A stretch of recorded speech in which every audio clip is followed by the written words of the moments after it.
and make sure you're a little bit selfish about it. I think that that's the thing that people struggle with the most, is that it requires them to be a little bit selfish. Yep. And nobody wants to be selfish. Amen. But you have to be selfish about this. Welcome to the Fiscal Foxhole, the podcast proving you don't need a degree in finance, just some grit, a game plan, and maybe a sense of humor. Your hosts are retired Army veteran Rob Moore and retired Marine veteran Omen and Rob. Together, they'll help you dodge financial landmines, call in the air support on your savings, and laugh at the ridiculous money mistakes we've all made. If you can survive mandatory fund days, you can survive personal finance. Welcome to the Foxhole. Welcome to the Foxhole. I'm your host, Omen and Rob. Happy to be here with you. And yet again, I am joined by my newly retired best battle buddy, Rob Moore. Yeah, Rob. Welcome everybody. Hi, Omen. Good to see you again. It's been a great weekend, I'm sure for you especially, just having come off your retirement ceremony. And man, I have to tell you, it was just kind of a weird spot to be in, because I think for most of my life, when you think about it, you live kind of this double life, right? You have this military life at work, and then you've got your life at home, and your family often doesn't know exactly what it is you do. I remember the first time I had my wife and kids into one of our control vans and showing them the beeps, squeaks, and creeps on the radar scope. And, this is how we identify aircraft. They're like, you do this all day? Yes, I do this all day. Like, this is my day job. So, for you, I thought it was cool for a couple of different reasons, because number one, your family actually got to see you doing what you do quite often, I think. But for me, actually, I got a little bit of a look. Like, I know you as Rob, the financial planner guy. I didn't really know you as Rob, Army Sergeant Major and Drum Major. And to hear everybody stand behind the podium, one after another, talking about your leadership, talking about your calmness, your demeanor, was just absolutely amazing to listen to. So I appreciate you having me over for that. Wow. Well, I appreciate you coming. The first thing I appreciate is the Spaceballs reference. First of all, that will always get me. I love that. No, you're right. It was, it's always nice to pull the family in to see kind of what I do every day. Rob the dad and Rob the soldier, they get a little glimpse of that, but it was a lot of love. I felt it from everyone. Thank you for coming. And I was just really happy that my in-laws had to sit there and listen to all those nice things that everyone said about me. No, I joke. I have the best in-laws ever, but no, it was a good weekend. Thanks for bringing it up, and looking forward to diving into this today with you. Yeah. There's something else exciting going on today. So this podcast represents the very first podcast released after the release of all the rest of the ones that we've done to this point. So I'm pretty excited about that and get this out up and running. So let's talk about what we're going to go over today. Today we've got the top 5 myths of getting out. As people get out of the military, whether it's 4 years, 20 years, 30 years, it doesn't really matter. As you have conversations with people getting out of the military, you usually come across comments like, I'm going to do X. I'm going to sell off my TSP, or I'm going to go to college. I'm going to go do all these things. And then reality hits. So we thought it would be fun today to have an episode of our top 5 myths getting out of the military busted, just to talk through what that actually means. So we'll get into that here. Yeah, I can't think of a better topic. You and I lurk in those Facebook groups, the military, the financial military themed, and man, we see it. Like, these myths exist from, fellow people getting out, sometimes financial professionals, don't give the best tips out there. So I'm excited to dive into these. I'm curious to see how well we can restrain ourselves talking about each one and not like going all in 15, 20 minutes into each one. We'll definitely hold ourselves back. And at the end of the day, that's what audio editing is for, correct? Absolutely. Cut it all out. All right. Before we hop into the myths, let's take a look at this week's headline. This week's headline comes... Hold on. No, brother. Now it's my time to give you some love.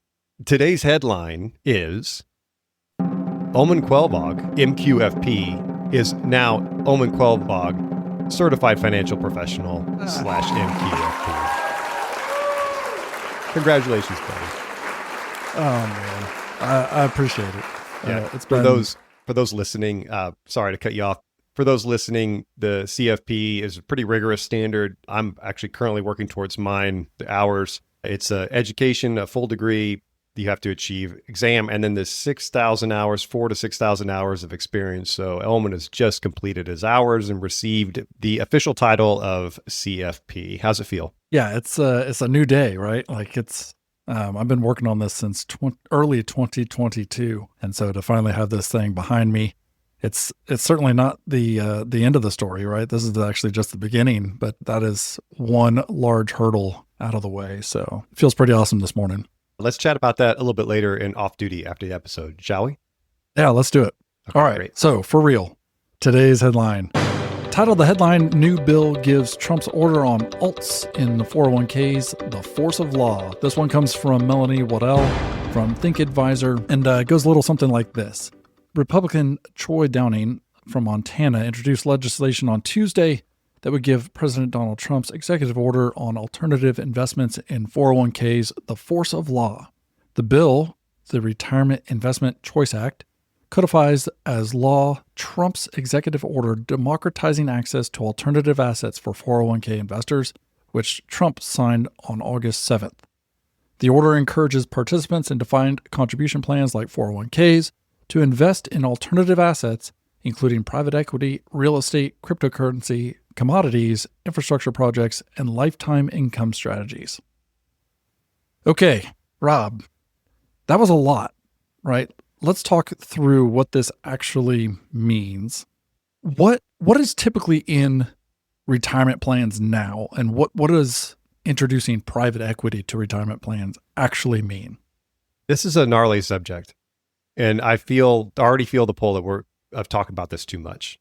But to simplify this, I will say this is number one on my list of problems that did not need to get solved, or problems that did not exist.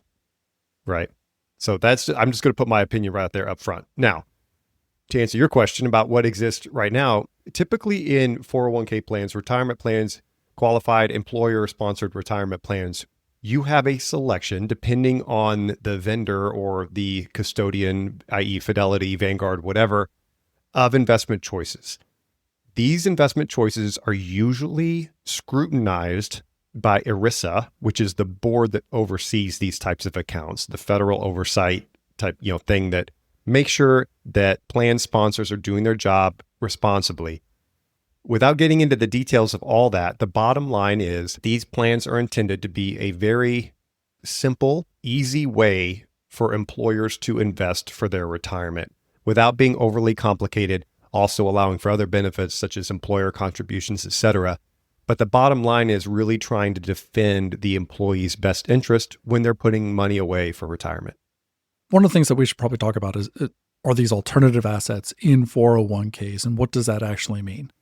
And really what this is introducing is private equity, so private funds into somebody's 401k. What is in there right now are public equity accounts, like you're talking about large capitalization companies, mid, small, international, but although they carry risk, are usually a little bit less risky amongst the range of risk that comes with equity. Right. For private equity companies, what are the kind of the key differences that people should key in on that would maybe make the hairs on the back of their neck stand up a little bit? Yeah, private equity is usually handled as more of a direct engagement of investment. So, maybe there's a broker that handles like, hey, there's this specific investment that we're going to invest in, but we need to go get investors. So they go out, they try to find qualified investors, usually what they call, I think it's like 1 million net worth in addition to $200,000 in income or $300,000 in income if you're married. I think it's and or those two qualifications. So basically what that limits is people that are, quote unquote, less sophisticated when it comes to investing, preventing them from engaging with these types of higher risk investments, trying to seek these higher returns, but it comes with a lot more risk, like you said. So usually normal folks are prevented from investing in private equity because the government sees it as something that more maybe either higher net worth, in other words, they've already got stuff that can protect them. So, taking a bath with a private equity investment that goes south isn't going to ruin them. Whereas your everyday person, this is probably not a safe investment for them. Yeah, absolutely. And I think a couple of the areas that people should consider when they think about private equity or adding private equity into their own 401k is some of the other differences, like the fact that private equity are priced quarterly versus public equity, which you can get the price out of that pretty much every single day right out of the stock market, right? Private equity is highly leveraged, meaning they're built on the fact that they owe people a lot of money. And you might find a winner out of this. Like you might see a company that absolutely just takes off, but you also might find a loser or a lot of losers out of this as well, as they kind of lose their shorts if their company doesn't take off. And then finally, the highly concentrated part of private equity, meaning that, as Rob, you just alluded to, are made up of a few accredited investors, right? Where they're kind of joining their money together to make this thing work. Whereas in a public fund, you could have hundreds of thousands of different holdings that are helping to fund a particular ETF or mutual fund or something like that, that will, I don't want to say a safety net, but it does like make the ride a little bit smoother, right? If one company fails, you've got a lot of other companies actually just propping up that entire portfolio. So there are a lot of different aspects to having private equity versus public equity that just would make your ride in a 401k a lot bumpier, a lot riskier, and ultimately maybe not even do what you wanted to do, saving for the future. Your last point about the hundreds of thousands of holdings all cobbled together into one investment. That leads me to my point about that we don't know exactly what this bill will allow.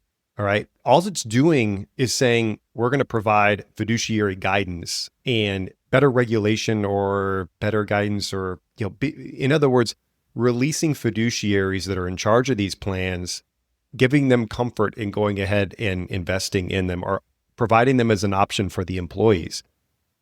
Now, private equity, real estate, crypto, which is kind of at the heart of this bill, those are the kind of the three things that we're paying attention to. They're already allowed in 401ks under a lot of scrutiny that the fiduciaries have to abide by. And now that means the fiduciary, they're like, well, it's not worth it. It's not worth it to put these in and open myself up to liability for these risky investments. Further, REITs are allowed in 401ks, which are real estate investment trusts. Like you can already own real estate in 401ks and IRA, not IRAs, but 401ks, et cetera. It's these things that are available already, but sponsors are afraid of them, as they should be, I think. And it kind of, I've got some stats here.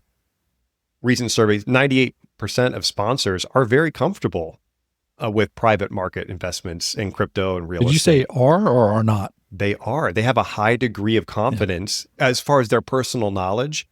And 96% would add these options to their 401k plans if better guidance was offered, which is what this bill is intended to do. However, right now, only 4% of those plans offer these types of investments. And that kind of goes to show that the fiduciaries, the sponsors, are kind of afraid of putting these in place. So this bill is intended to kind of lessen their burden, allow these to be put in. In this same article, SEC Chairman Paul Atkins said this, that guardrails need to be put in place in making private investments available in 401k plans. You have issues of transparency in fees and layering of fees if you look at these types of ways to get exposure. All of this needs to be put into policies. I don't think one size fits all, but it all has to protect people to make sure that things that are not necessarily the highest grade gets stuffed down the retail chain. You're here. That's what Paul Atkins is saying. It's like, this is not the highest quality stuff. Mm-hmm. And we're asking public consumers who may not be knowledgeable. And in fact, if you heard me say public versus private equity and you're like, what in the world is that? Yeah. Like, yes, exactly. If you're not educated in what you are about to be offered in your investments and all you hear is crypto, and you've heard that cryptocurrency has been taking off and that you're missing out if you're not in crypto, and you stuff your entire 401k into a crypto company, like, man, you're leading scary stuff. You've got the leash in your hand and you're leading me back to my soapbox because I can feel it coming on. This is not necessary. It's not needed. Or honestly, I don't feel like it's helpful at all, because there are already dozens of ways to invest in these types of things. If you're a accredited investor, go invest in private equity. If you want to own cryptocurrency, go buy crypto. If you want to buy private real estate offerings or non-publicly traded REITs, there's a million ways to do this already. And those barriers, i.e. brokerage accounts, a personal broker, or whatever you need to access these investments, already serve as a barrier that should be there for people before they purchase these things. There should be a step where someone that's already doing the 401k, own the S&P 500, the total US stock market, total global market, whatever, that they're like, hey, I'm getting to the point where I need more risk and I want to take on more volatility. I just don't love the access to this in a 401k where they can just go into their plan and just click a few boxes, and suddenly 80% of their plan is in cryptocurrency because they heard something on the radio, or their buddy said, oh, my crypto is up 120% last year. You can make really poor decisions. There should be barriers to these types of investments that exist. That doesn't make this, it doesn't need to be this easy to put yourself all into private equity for your retirement plan. What we should note before we leave this segment is the fact that TSP is a little bit different. While private equity might find its way into your local 401k here shortly, maybe for your partner who is working for some other company who's got a 401k, they may have this. But in TSP, I wouldn't expect private equity to make its way there very quickly. There's another option if you wanted to. I don't love it. It's called the mutual fund window in the TSP. It just seems fee heavy for no good reason whatsoever. It allows you to invest in mutual funds with a TSP. I don't want to get into it too much, but to me, if you want to do that, then there's other solutions. Again, IRAs, et cetera, that you can go collect different types of investments. So as we end this particular segment on this headline, bottom line is don't invest in something that you don't understand. So if you happen to come across a private equity offering in your 401k or in your spouse's 401k, don't invest in that unless you already know what you're doing and why you're doing it. Have a plan that is not based on something you heard on TikTok. Or a stupid financial podcast. Or a stupid financial podcast. Yeah. Did we already say that this is not investment advice? Yeah, it's at the end, right? But hey, these listeners, they've binged the 5 episodes previously, so they already know that, right? Okay. Yeah. Yeah, you're right. That's the takeaway. We're here just playing games. Just, never invest in anything you don't understand. And if you don't reach out to a professional, get some advice. Like if it seems confusing to you, it's not for you. For any investment you partake in, there's a other side to that investment. That's the person receiving the investment. So when you're investing in a company, it's a company that's just trying to make money and do good things. With some of these, like private equity, like you don't know who this person is or the manager of this fund or whatever it is. You have no idea. So if it sounds like they're more sophisticated than you, which they probably definitely are, then you should be suspicious.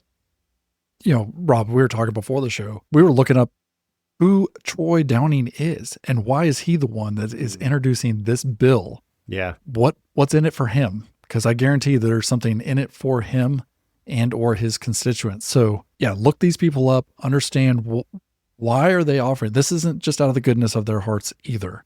So understand that. Yeah. I'm as red-blooded American as the next guy, freedom all the way, 100%, like allow people to go do what they want. But this is, again, there are good ideas to restrict things. So this is, again, fixing a problem that does not exist. This was not needed. There are great investment opportunities for you in your employer plan. I guarantee it.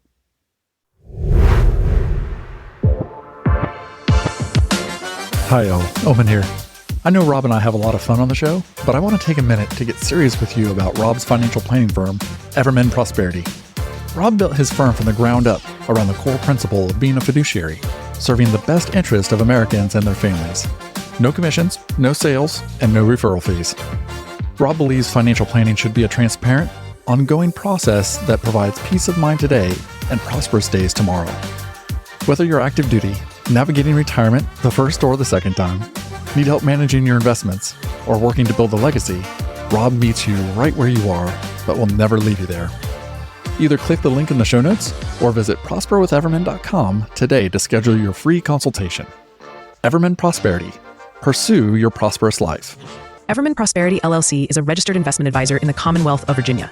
This advertisement is for informational purposes only and does not constitute investment advice or a solicitation to buy or sell securities. All investing involves risk, including the potential loss of principal. Please consult a qualified financial professional before making any investment decisions. Moving on into our segment here for the topic of the episode, and that is the top 5 myths leaving the military busted. Rob, like you said beforehand, we've all talked to people, ourselves included, saying we're going to leave the military, we're retiring out of the military. Here's what we're going to go do. And that what we say we're going to go do may or may not be based in the reality of what we actually can do. And so we're going to go over the top 5 myths of things that we've heard over the course of our careers, and we'll just kind of take it from there, a little bit of back and forth here. So we'll start with Rob with myth number 5. We're doing, okay, so we're going to do 5 to 1. So 5 to 1. Yeah, save the best for last. Okay. You've already got me hot, by the way, with that headline that you brought in. Like that already got, like my blood's flowing. So if I seem chippy in this, then it's a side effect of that. So, all right, number 5, I will leave the military and start a financial planning firm and it'll be awesome. No. All right. My number 5 myth is one I hear all the time. It's when the VGLI is a ripoff. I've heard this so many times. People get introduced to VGLI. It's part of their transition, program to get, once they're getting out of the military, they get educated on all these things you can do in retirement. And VGLI is one of them. For those of you who don't know, VGLI is the extension of SGLI. Your SGLI benefits will end, I believe it's 120 days after you leave. Yep. Yeah. Your SGLI expires. You have this option for VGLI. Now, the thing that strikes people and they get alarmed is the premiums that you have to pay for VGLI. SGLI is extraordinarily cheap. It's very affordable. You should check it out if you don't have it. VGLI, on the other hand, is reasonably priced, in my opinion, for the age at which it's offered. So I can continue the $400,000 coverage. My age, I'm 48. I can get that next year when I'm out, fully out. I can get that for $76 a month. That's if I need it, right? I can choose to have it at $76 a month. The important thing to know about VGLI is that it is a guaranteed renewable term policy. It is not non-cancelable as your normal term policies are. Normal term policies are both you and the insurer has to carry out the terms of the policy, usually 20 to 30 years, whatever, and premiums don't go up. With this one, it's guaranteed renewable, which means they can't cancel it so long as you keep paying premiums, but they can increase the cost of the plan. Because at some point, your death becomes more imminent as you get older. So they're still covering you for $400,000, but your premiums go up. And this is the part that gets people. From age 70 to 74, those premiums are $690 a month. Age 75 and above, it's $1,380 a month. And they're like, that's crazy. Why would anyone pay? Because think about it from the insurer's standpoint, you're probably going to die tomorrow, statistically. And they're going to give you $400,000. So yeah, it's going to be a ton of money you have to pay to get that benefit. You can't go out as a 75-year-old and buy a term life insurance. I doubt anyone would do it. The idea is that hopefully at this point, if you've done what you need to do in your life, hopefully you don't need life insurance. Hopefully you're self-insured and you don't need it. But if for some reason you do, yeah, it's expensive, but at least you have this option.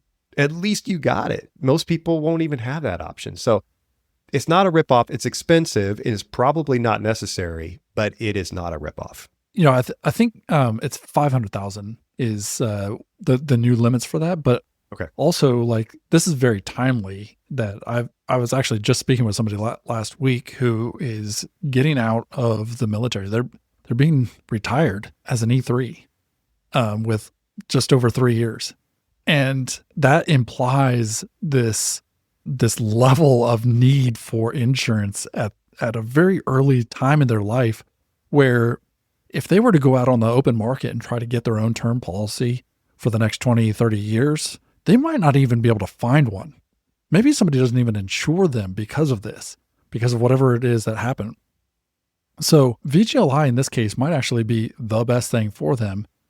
And quite frankly, we looked at the premiums from the time that this person is in their early 20s through their 40s, like the premiums aren't that bad. No, not at They all. They're very really cheap. aren't that bad. It's Mhm. not until their 40s until the premiums start to go up. But that's when you would expect any term policy premiums to go up because, as you said, this is one of the guarantees in life that you're going to die. Yeah. Yeah. You're just getting closer to that date in your 40s and 50s and 60s. So, yeah, this is absolutely not a ripoff. It's a great option for people, particularly if you think that you can't, or if you know you can't be insured by somebody in the public sector, If you need it. if you need it. All right. Give me your number 5.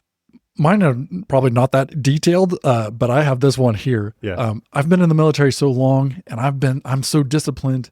I'm naturally going to crush it out in civilian life. This goes back to my fake number 5. Let's open up our own financial planning firm. Yeah, right. We've had these conversations about how good we are in the military. We are so disciplined. We have a lot of initiative. We're go-getters, a lot of type A personalities, and that people are just going to walk out of the military into the workforce and absolutely crush it. And I think what I have personally seen, maybe even experienced a little bit of, and Rob, I know you're not there yet, but I'm sure you've seen it as well when people get out. They actually have a hard time in civilian life because oftentimes their civilian job is not nearly as structured, or they're around people who have never been in the military. And so that drive, that type A personality drive, that initiative, the willingness to get things done when maybe you don't get a paycheck for it. Maybe you're working off the clock to get a project done. And civilian counterparts who have never served in the military aren't like that. And I think that lack of military connection when you join a civilian organization is meaningful in both a good and bad way. And it's not, sometimes they just don't work well together. And I think that military retirees, military veterans who find themselves in those organizations, yeah, they might crush it in their own personal goals, but it might not be as meaningful to that civilian organization or the people around them. And it actually might turn into like resentment and you're not a good fit and all these other things. So that was kind of my number 5. You're talking about culture because Yeah. when you're at basic training or officer training or wherever you go, wherever you start, you learn the culture quick because it's being screamed in your face while you're doing push-ups.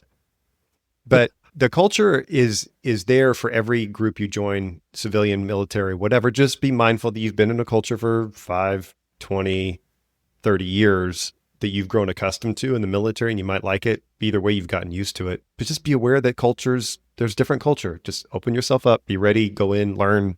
How do I best fit in here? What do they need from me? How can I best serve them? All right, for my number 4, I'm going to keep this. Whoa. What do we Snake do? draft time. It's snake draft.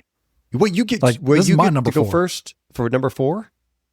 Yes. My number 4. Oh, I wondered. You let me go first. I was like, okay, there's something fishy about this. I don't get to go first every time. Oh, All right, here we go. My number 4. I'm going to buy term insurance and invest the difference. I don't need SBP. SBP is a bad deal. good. I love this. Good. Yeah, we've been down this road several times that people compare SBP and term life insurance as if it were the same thing. And I've got a couple of different points on this. Number one, it's not the same thing. One will pay a lump sum if you happen to pass away, and the other pays, it's an annuity. Like this, it's an annuity. It just pays for life.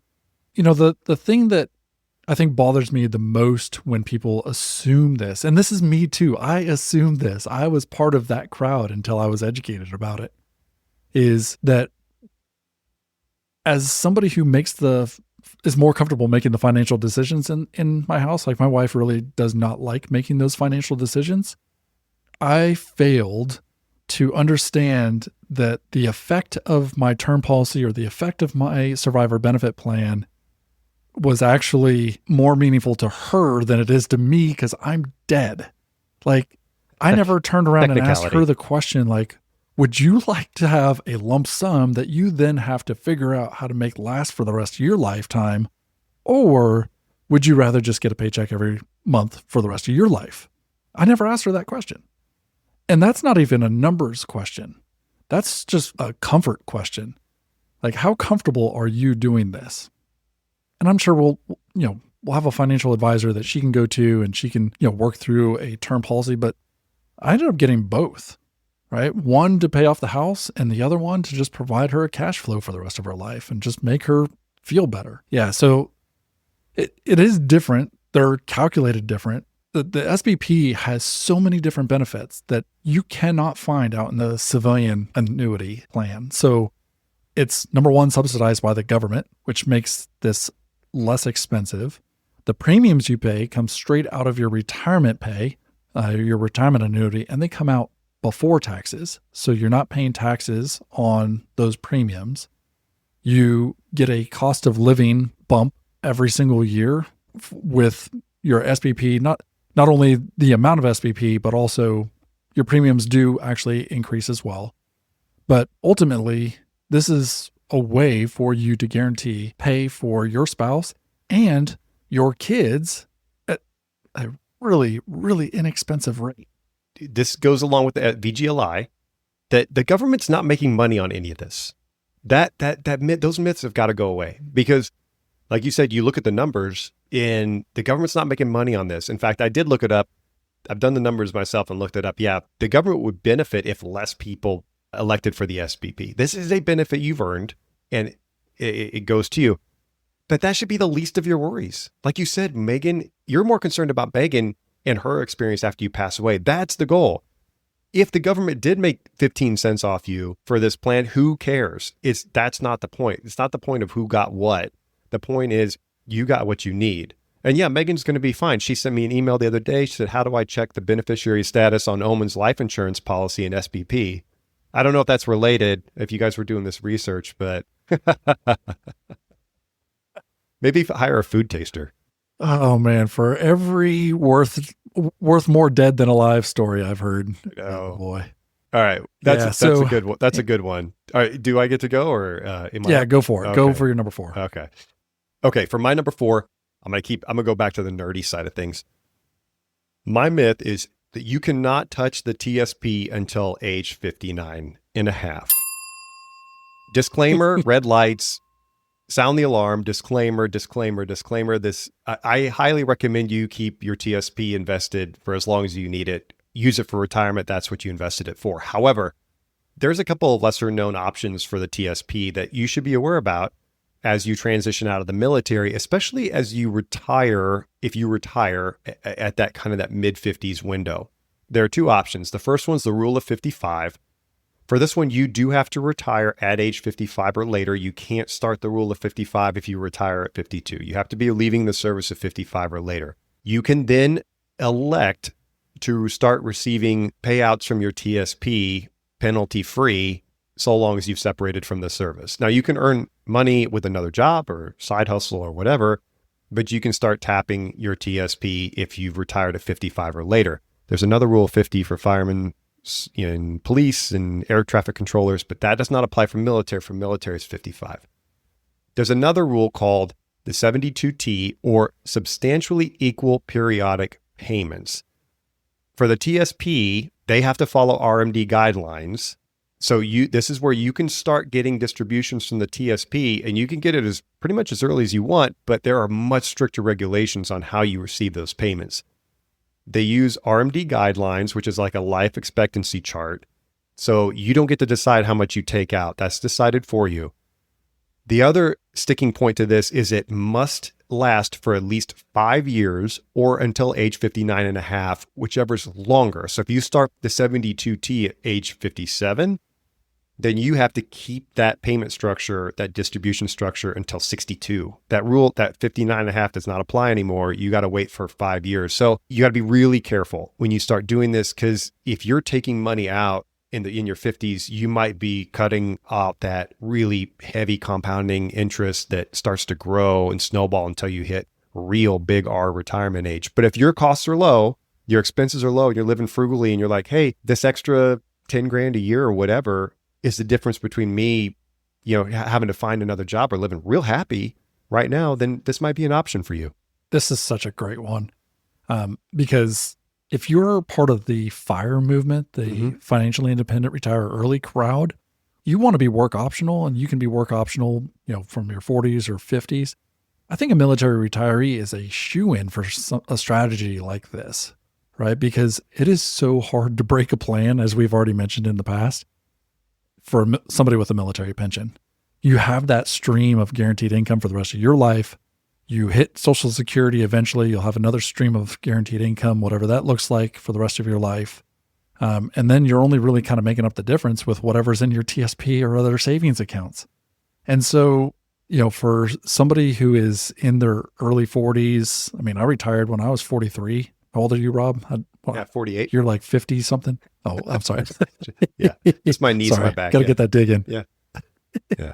But for somebody who is in their mid 40s, early 50s, who wants to take advantage of being work optional for the rest of their life, not saying that they don't have to work, but that they don't work, but they just don't have to work. Right. And there's a big difference there. There's a very freeing difference there. Yeah. But like you said, Rob, that 72T lock-in period for 5 years can be a little bit tricky. And so there's definitely a sweet spot window where you might want to use that. Yeah. Okay. For my third myth, we're starting to get a little serious here, as we should. This is my myth that the military handles my retirement. I don't need to do anything. For our entire career, how many times have you had your hand held to do everything? Pretty much the whole time. Like HR will tell you, you got to do this. Your commander tells you, you got to do this. Yeah. You're just being ordered around, and you're just doing what you're told to take care of the job and the mission that you're required to take care of. However, when it comes to retirement, it is your mission now. You're the CEO of your own retirement and separation and or medical separation, whatever it is, you are in charge of it. Now, there's a lot of people that are going to help you. You're going to get emails, though. They're not going to come to you and tell you, hey, come with me. We got to talk about this. You're likely going to get emails from HR, finance, TAP, whatever it is. You have to be on top of it, because delaying all this red tape and the signatures and the clearing and everyone you got to talk to, not being on top of it is going to cause you a lot of problems, especially getting paid on time, which is really critical. This is a financial podcast. That's what we're most worried about. But yeah, you got to apply to retire. You have to schedule retirement counseling. There are steps with finance. You have to apply for retired pay, elect your SPP coverage, accept or deny VGLI, maintain your medical transition to TRICARE retired, or the continuation of TRICARE as however it applies to you. Got to file for your VA disability. That's yours. You have to update your records, DEERS, etc. Get with someone, look at what your taxes are going to look like. There's just a million things that you have to do. That the military has a lot of assets. You should use all of them. Reach out to us, ask questions if you want, or anybody else that you trust, but be on top of it. This is your mission. Yeah, I love this one. This is such a good one. I used to tell my Marines that if whatever the thing that needs to happen is of a personal benefit to you, you need to be the one to lead it. I like that. And this is for, people getting out of the military at 4 years or 20. It doesn't really matter. You have to set aside the time to do the work that's required to make that transition as smooth as possible. I personally know people who were working up until the last day of their EAS. And the Marine Corps, the Army, Air Force, Space Force, doesn't matter. Like, they don't care that you're there working. I'm sure somebody along the way appreciated you doing that thing for them. But the person that hurt the most is you. Yeah. And maybe your family. So yeah, I love this one. Like, you have to put in the work and make sure you're a little bit selfish about it. I think that that's the thing that people struggle with the most, is that it requires them to be a little bit selfish. Yep. And nobody wants to be selfish. Amen. But you have to be selfish about this.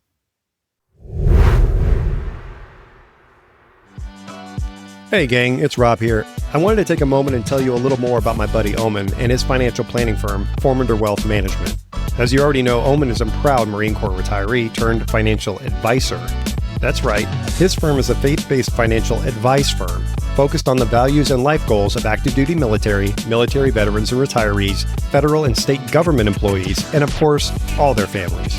Formander Wealth Management is a fiduciary, fee-only, flat fee firm. That means there's no commissions, no referral fees, and no percentage of asset management charges. It's just one clear price for advice that is always in your best interest. Whether you're preparing for retirement, navigating a major life change, or simply seeking clarity in your financial decisions, Formander stands ready to serve. Learn more at www.formander.com. That's www.4myndr.com. Formander Wealth Management LLC is a registered investment advisor in the Commonwealth of Virginia. This advertisement is for informational purposes only and does not constitute investment advice or solicitation to buy or sell securities. All investing involves risk, including the potential loss of principal. Please consult a qualified financial professional before making any investment decisions. All right, we're ready for my number 3? Let's go. All right. I'm going to college when I get out of the military. About time you learned something. Do you know? I know. Do you know how many times I've heard I'm going to college when I get out of the military? And then next thing you know, they're working at a truck store or they're working somewhere else and they're not going to college at all. And Rob, I think this is to your point and that somewhat of an alignment here of our number 3s of they didn't put in the work required to lay the path for them to actually go to college. Right. It's great that you have a GI Bill.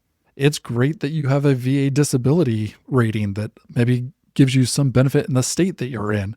But if you haven't put in the work to, apply to college or figure out what it would take for you to gain entry into that college, just because you served in the military doesn't mean that you get automatic entry into college. You still have to sit for the SATs or the ACTs. You still have to, put in applications. You still have to be accepted somewhere. You still have to live somewhere, which means you have to balance, what your expenses are with going to school. Like there's so many elements of going to school. It's not just the easy button. And so it takes work and preparation for you to get out of the military and roll straight into college. One of the biggest benefits of college outside the education is demonstrating that you can navigate going to college and graduating. That you're the type of person that follows through with your goals. And this is what you're talking about. Like, it's not automatic. You have to do a lot of work. You have to apply. You have to just show that you're the type of character that is deserving of a college degree. I will say this, because I did go to college a little bit later. I didn't go until I was 26. It shows. The process, was that? It shows. I would ask how, but I'm not sure I want the answer. Exactly. Right. The process was overwhelming, I think, because it was new. I'd never applied to college before. I didn't know what that process looked like. And it took me applying to a few different colleges to figure out like, oh, okay, it's not as bad as I thought it was. And now I was accepted to college. Once I went to college and kind of got those first classes out of the way, and again, it's experiencing something new. I wasn't used to it. The fact that you have now had time management skills in the military, this is where the military really, really chimes in. You have time management skills, you have work skills, you have a work ethic, and this is where you can absolutely fly through college because you're competing with 17, 18, 19, 20-year-olds who don't have that kind of life experience. Amen. And yeah, it just seemed a whole lot easier to me. So anyway, next. All right, let's see. We're off to number 2, so I guess this is mine, isn't it? Mm-hmm. This is going to be a little bit more aligned with your number 4, Rob, but I'll cash out my thrift savings plan and use it to start a business or buy a home as soon as I separate. Yeah. So this actually, I think, aligns with even our news article of just not really understanding what the TSP is for, what kind of purpose it serves, and kind of the rules around TSP in general, right? So just walking through what happens if you cash out your TSP and you just take the money and run. Depending on how much is in there, it could have and where it's at, could have a significant impact on your taxes today, but also a huge impact on your future tomorrow. So particularly if you're not retiring, you're planning on not retiring from the military and not getting that pension. So if you were to cash out your TSP on exit of the military, there's a couple of penalties there, right? We have number one, for any tax deferred money that you have in there, you're going to now pay taxes on that money in your ordinary income bracket. So depending on how much you take out, it could bump you from 12% into the 22% or the 24% tax bracket. And now you're paying taxes on all of that money. Number two is the 10% penalty on anything that you take out of your tax deferred account or any of the earnings out of your Roth account. So that is an addition to all of the taxes that you're already going to pay on that money when you take it out. So that is kind of the biggest impact today.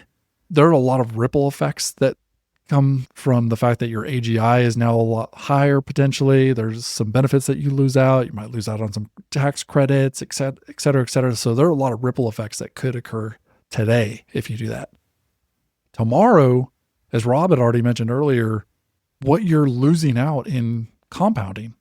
Like this money that you have set aside for your future self, particularly if you don't have a pension that would kind of add to your a baseline guaranteed income layer that extends all the way through your lifetime.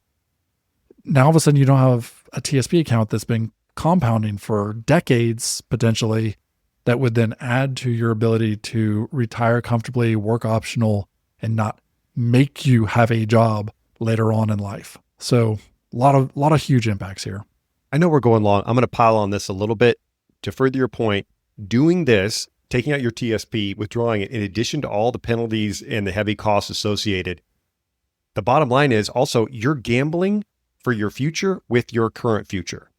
You've got a retirement set up in your TSP, and now you're taking it out in the hopes of creating a more prosperous future with the business. Great. I think I love it. Start a business, bet on yourself and see if you can do it. However, there are certain protections when you start a business of your retirement accounts that if your business goes under or you get sued, your retirement accounts are off limits. If you take your retirement account out and pour it into your business, guess what? Now that becomes part of your liability. So now you're gambling your future with your future. It's wrought with problems. You do not do this. Protect your retirement, protect your future. And then, there are ways to get funding for small businesses and lots, especially for veterans. Yeah, you should try to find it. All right, Rob, what do you got for your number two? Yeah. Oh, one more thing before I get to my number two. Go back to episode 2, listen to Omen break down the order of operations for investing, because this is why we put a potentially IRA brokerage account kind of real high up there rather than like throwing everything into your TSP, because it creates more liquid funds to do this with, to do something like starting a business. Anyway, all right, number 2, which by the way, I'm surprised we haven't stepped on each other yet, because we each created 10, assuming we'd have the same points, but we haven't yet. Let me see if I can grab your last one. So my number 2, filing a BDD claim will get me a rating prior to separation and immediate payments upon separation.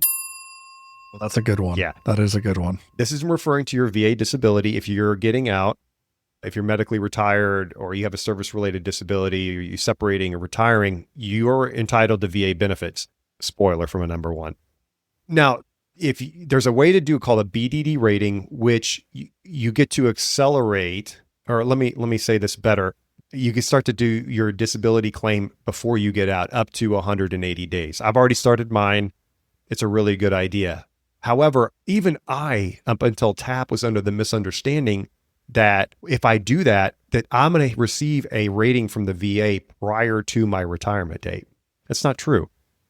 You will have everything put in place. The VA will have everything. And then once it's complete, it'll sit in a folder closed until you get out. Once they get that DD-214, which shows you're a veteran, you're out of the military, that allows them to open up the packet and then start giving you a rating. Hopefully that will happen within 30 days. It may not, but hopefully it does. That's what it's intended to do. Even if it does, the other thing is you don't get paid for that first month. So I'll be out in March 30, 2026. April, I do not get any VA disability payment for April. I will get it for May if I get the rating. I'll get it for May, but it gets paid at the end of the month. So in reality, you're waiting 2 months to get that first VA benefit check. So just a heads up, do the BDD. I think it's a great idea. I feel good about doing it, but just understand it's not as streamlined as you might have hoped. I think the confusion might be in the title of BDD, which Yeah. is benefits delivery at discharge. You're thinking like, oh, I'm going to do this and it's literally in the name. I should have my benefits delivered to me at discharge. Don't let that stop you from doing it. Just like Rob said, don't let that stop you from doing it. Because if you don't, then you join the line of other people waiting to claim their VA disability. I had mine, my percentage given to me 3 weeks after I retired, and I got my benefits just like you said, 2 months after I actually retired. Great. But I also know plenty of people who also did BDD and didn't have that happen. So there's 2 points I want to make here. And this is such a good one. Number one, even if you don't get your rating and you don't get your benefits right on time, you will eventually, and it will be backdated back to the date that you get out of the military. So don't sweat it. Like, just work through the process. Understand that, there's a lot of things going on with VA employees at the time of this recording. Like, there's a lot of things happening that may affect the timing of your VA disability. So don't sweat it. It'll eventually happen, and you will get that back date, which leads me to my number 2 point is, even as financial advisors, Rob, I don't know how you do this, but I don't count VA disability for anybody until they actually have it in cash in hand. Like, Okay. I don't assume that anybody has any kind of disability rating. I don't count that cash. If you are counting on a VA disability rating as part of your cash flow as soon as you get out of the military, I would maybe just double check that on yourself and maybe just consider what it would take to live without VA disability until you actually have your rating and you have a check from the VA. I can't disagree. We do model some options for my clients given a reasonable amount of certainty, but we lean on the conservative side, I think, for the same reasons. We are, by the way, stay tuned pending any, problems recording with her, but we're looking forward to having Heather Walrath on episode 7 next week to break down a lot of these types of claims, VA disability claims and how it works. And if you want to learn more, make sure to check in, subscribe, and be notified when that episode drops. Number 1. All right. It's mine, 1. right? Number 1. Okay. Yeah, you get to go first. Yeah. I hope I get I don't this think you're one. going to take mine though. Really? Okay. Well, it's a big I don't one. think so. Even if I don't, I'll Okay. still rest assured that I believe this is the biggest one. Myth number 1 for me, VA benefits are only available to those who retire from the military. Ooh, that is good. Yeah. Still not mine, but that is good. Okay. Look, the VA stands for Veterans Affairs. Veterans Affairs. VE stands for veteran, right? You serve, you are eligible for VA support, VA benefits. Even with a single day of active duty service, you could be eligible for a lot of the benefits the VA provides. Eligibility is based on discharge status, length of service, and income, but not necessarily retirement. You do not have to retire and receive a pension in order to get VA benefits. There's the VA home loan guarantee. There's the GI education benefits. There's vocational rehabilitation and employment services, VA life insurance options, burial and memorial benefits to anybody that had served. There's a VA pension, which is an interesting product for low-income veterans. It's a little bit more rare to see. Veteran centers, support groups, etc. There's just so much support from VA that you are entitled to after you have served honorably for the military, that you should absolutely connect with a VSO, with your local VA center. They are there to serve you. They're not there to push you away. They want more people. They want to serve. That's what they're there for. Go see a VA representative and see what these benefits are afforded to you based on your time in service. Yeah, that is such a good one. I think if you go back to episode 3 with Eric Baskin, we talked a little bit about this of what it takes to get out of the military before you retire and what are some of those benefits. And he talked through some of those benefits, the VA being a part of that don't forget that that's there for you. That is just, I love how you said that. Yeah. That is literally what VA stands for. Yeah. Veterans Affairs, not retired affairs. Okay. My number 1, so like you said, we had like a top 10 here, expecting to step on each other's toes. And now I didn't really cross anything off. Dang and it. so I've got 2 here that I would love to get out there, but I think I'll just go with this one. I'm definitely getting 100% VA disability because my buddy and I have the same things wrong with us. I'm gonna close my ear. This is the bit that I'm depending on, right? I'm like, oh, yeah, right. All right, break my heart. Oh man. Break my heart. Go for it. All right. Yeah. Every case is going to be different. And I am so glad that we're having Heather on the show next because if you think about the number of myths that we have busted that have to do with the VA, we've got a lot of questions for her. She's got a lot to answer for. Not that she works for the VA or anything like that, but she's such a specialist in this area for this reason. And she knows so much. So we are definitely going to ask her so many questions on this. But every VA disability case is different. It's based on what's in your medical record. So that's number one. If it's not if your buddy and you could absolutely have the same thing wrong with you, or is it both documented the same way? Yep. Or at all? So it also has to do with the VSO. Has your VSO documented your case that goes to the VA? And that's not to say that you couldn't challenge that later on or even while you're going through the process, but there are a lot of if-then statements that go into your VA disability claim that may result in you receiving a rating that is different than your buddy's. But I have heard this, particularly with things like sleep apnea, where if you've got it, you're automatically going to get this rating. That is not always the case.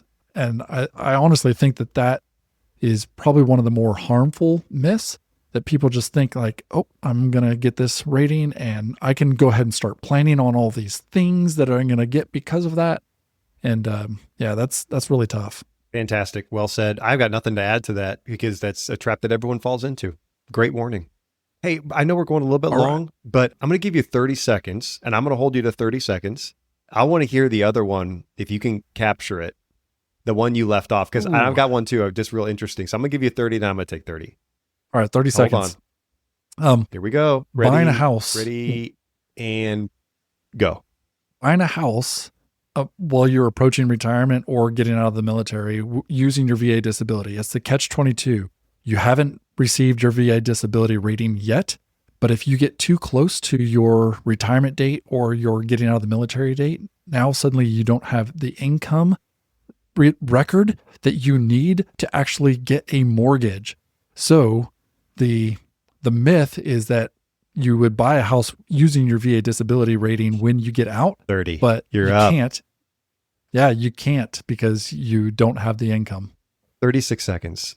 You failed. Sorry. So disappointing. Yep. It's a really good point, though. All right, I'm going to do the same. I'm only going to take 5. The one I left off I really wanted is I can keep my current state residence and tax situation when I retire. Just be aware, all states and all counties treat military pension pay very differently, different benefits for each one, tax benefits, etc. Be sure to do your research about the state and county you want to move to or that you currently live in that now you have to adopt. Boom. All right. Well, that is it for our top 5. I think we actually probably could have had our top 10, but then the episode would have been, longer than anybody would ever listen to. Yeah, so they've all tuned out at this point. Yeah. They already have. But they're going to tune back in for our next segment, the trivia, of course. Yeah. This is why anyone... So here is our... Yeah, this is why anyone even listens, I think, is for the trivia, to hear how dumb we are and the fact we're still 0-0 and we'll probably remain that way. You know what? Instead of advertising our own firms, we probably ought to advertise somebody else's firms just because they're not going to listen to us anyway. It's a good point. Anyway. All right. Okay. Hey, so it's my turn. It's my turn to ask you the question, correct? Yeah. So our never-ending trivia challenge between the two of us for the prize of pride. The score is still 0-0. We are 6 episodes in, and we are still at 0-0. But we're going to trade off asking questions. They just get more ridiculous over time, and it really is a spin the wheel wherever my finger points on the answer. We'll see how it comes up with. But Rob, what is your question for me today?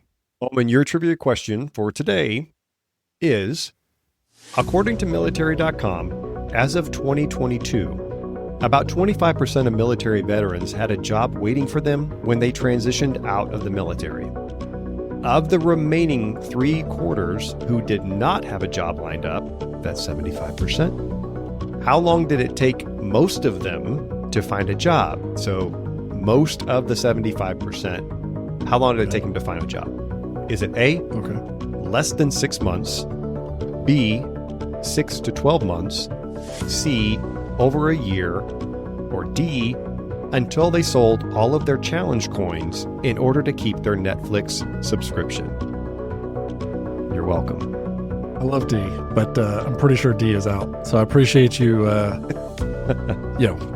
lessening the odds for me. So, so D's out. This one is a tough one because I have heard plenty of stories of veterans getting out, not being able to find a job, and taking a little bit longer than what they would think. And this actually, I think, leads to one of our myths. Like, I'm guaranteed to find a job when I get out. So what was answer A? That was the quickest Less time, than right? 6 months, yep. Less than 6 months. I'm going to strike that one as well. So I'm going to go with a 50-50 shot here. So 6 months to a year, and then a year to a year or more? Yeah, Is that 6 the to 12 months have? or over a year. Over a year. Ooh, man, this is tough. I'm going to be a pessimist here, and I'm actually going to go with over a year to find a job. You are incorrect. 0-0. We remain less than 6 months. Remember, it's over. Really? Yeah, because it's over half of the 75%. So you got the 25% that had a job lined up. It's over half of the 75. It's 57% of 75%, which is 42.75%, which I just did on my calculator because I can't do it in my head. So if you think about it, like, that's really beneficial. Like, you have 25% already had a job. Another 42.5 or 70.75% get a job within the first 6 months. So, that's quite a quorum. It's about 2/3 of veterans that are getting out. I suspect the bias you face with that is the fact that you probably don't hear about people that get a job. No, they probably don't. That's true. They probably put it on LinkedIn, but it's not a constant issue of stress for them that you might hear about more often. So perhaps that's what led you astray. Yeah, well, I'll be glad to be proven wrong on that question. So it's good happy news that our veterans are finding jobs. Yeah, for sure. All right, that's going to wrap it up for today's episode of the Fiscal Foxhole. As always, we hope that you've taken something away from this that you can use in your own life. We certainly appreciate you always hanging out with us here in the trenches. And if you like our show, we'd love it if you would write a review for us, give us a 5-star or more if that's even possible wherever you heard our podcast, or even better yet, if you shared it with a friend. So as we end this particular episode, we'll do it as always. I'll hand it over to Rob for our practical takeaways. So Rob, what are our 3 takeaways? Our takeaways from today are, number 1, when it comes to investing for retirement, especially in your employer plan, don't solve a problem that doesn't exist. Avoid investments that you don't understand or are unqualified for in the first place. Find help, keep it simple, and focus on your mission in the meantime. Number 2, separation is coming whether you like it or not, kind of like morning PT. Don't wait until the last minute to plan your exit strategy. Treat your transition like a mission. Prep early, recon your options, and don't go AWOL on your future. And number 3, this isn't a free weekend pass. It's your next mission, and you're the CEO. Sure, there's a backup available, but no one's better equipped to lead this op than you. So grab your checklist, find help from support groups, square away your gear, and execute with precision. Civilian life doesn't come with a convoy escort, but it does come with choices. Make them count. We'd love to hear from you. If you have questions you'd like answered on the show, please send us a note to fiscalfoxhole@gmail.com. If you heard something today that you'd like to discuss further, or you just want to dig deeper into your own financial game plan, both Rob and Omen are accepting new clients and always happy to chat. You'll find the links to their websites or to book appointments in the show notes. Rob Moore and Omen Quellvog are both registered investment advisor representatives. This podcast is for educational and entertainment purposes only. While they are both advisors, they are not your advisors. Therefore, nothing you hear on Fiscal Foxhole should be taken as specific investment, legal, or tax advice. For guidance tailored to your situation, please consult a qualified professional who understands your individual circumstances.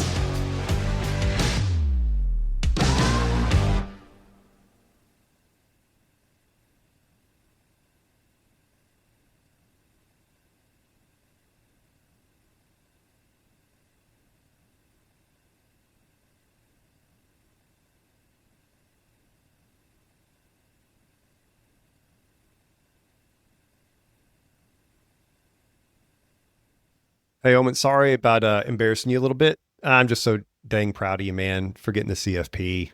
I hijacked that segment, the news segment, but I just wanted to bring it to everyone's attention. It's a really big deal, man. It's really great. No, I appreciate it. Like I said, it's probably feeling a little bit surreal at the moment. And I know it doesn't really seem to add much to what I do day to day.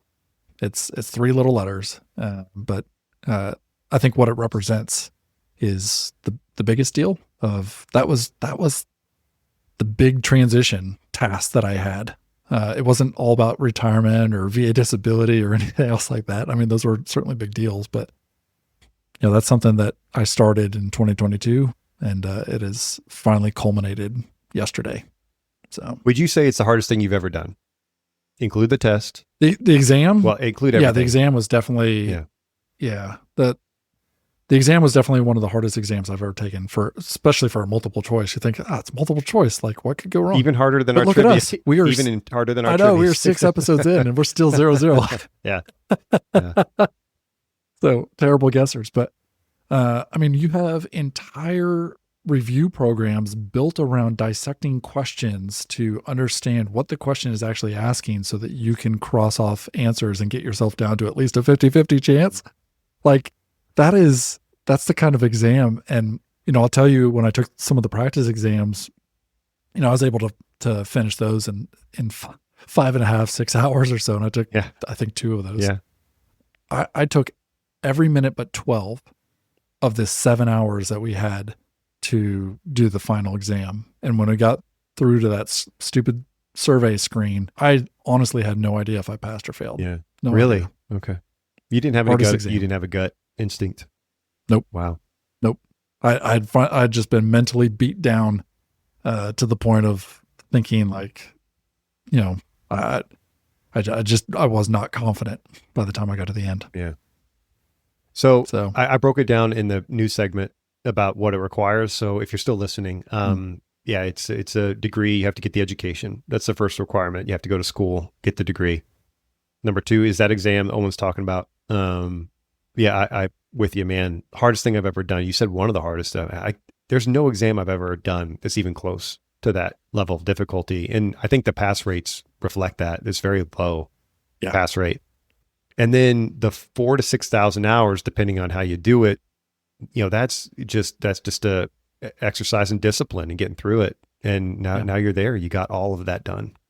Very, very nice to be done. So I appreciate it. And I know you're going to be there here relatively shortly as well. So looking forward to that day. Yeah, it was. So I won't spoil the secret that when you hit the submit button, what actually happens. I won't spoil that for you. Okay. I imagine it's probably a hefty fee. Is that the surprise? Well, that was one of them. So you can have that surprise, but I do remember. I want to share the exam story too.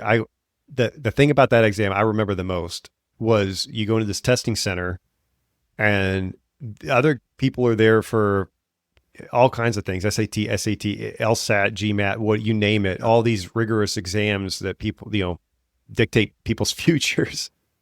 And you watch these people come in and you watch them leave. And then you watch someone else come in and take their seat and take one of these big exams and you watch them leave.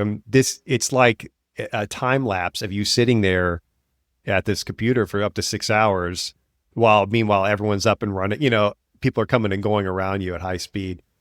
It's unbelievable. So it was very rigorous. I remember it vividly. There was one question I saved. I went back to, I think it took me over 15 minutes. It was a corporate finance type of question. It required a lot of math, but I wasn't sure. I was pretty sure. If I had to bet, I knew I probably passed. I was feeling pretty good by the end, but you don't know. You don't know your score. You could have aced it.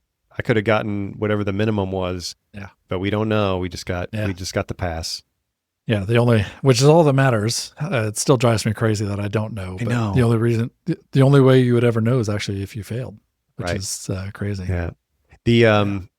So I am as Owen indicated, I'm on my way. So I've got the education, the exam, and then I'm what's called a candidate for CFP certification. That's what I'm allowed to say. So, which means I'm just one step behind you. I think I'm looking at maybe another 12 months worth of hours, claiming hours, and then get there, and then we'll celebrate once again, but I owe you a lunch, man. Like we gotta hook up and celebrate this dinner or whatever. And then it's on to EA.